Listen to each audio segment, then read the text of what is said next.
The maesters tell us that Aagon came to Westeros with fire and blood, and hammered 6 kingdoms into one. Fire he undoubtedly brought, as the kings of the Rock, Reach, and Iron Islands learned. But blood has never been in short supply here, ever since the first man carried a crown into Westeros. This first king united his people against the Children of the Forest, and is supposedly buried in the north, a victim of a war he started. The first ruler of this land and the first to die on his throne, but not nearly the last. For thousands of years afterwards, 1,000 kings rose and fell, dying in their beds, in their battles, in their guards' and mistresses' arms. The age of heroes sounds pretty, until you realize what makes a hero, killing the enemies of his king. And to a king, there is no greater enemy than other kings. The Starks and Boltons, the Gardeners and Storm Kings, the Ironborn and everyone else.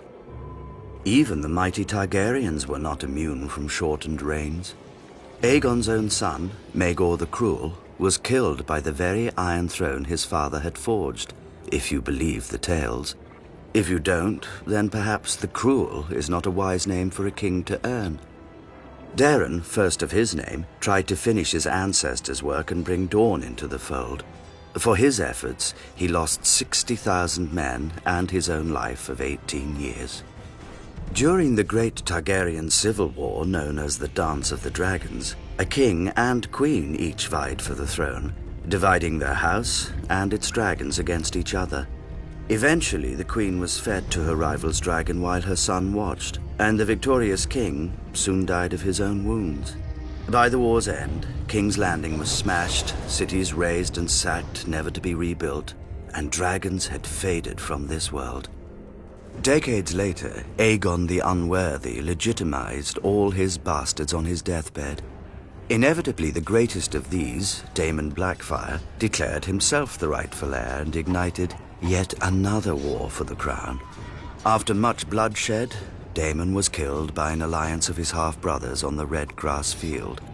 All the same, his descendants continued to threaten the Targaryens until half a century later, when Barristan the Bold slew Malus the Monstrous on the Stepstones, extinguishing Daemon's line. Given such an illustrious history, need we be so shocked by regicide? A war of 5 kings can end only one way, with the death of 4. Yet even in times of peace, a wise ruler knows that when men bend the knee to a king, too often they rise holding daggers.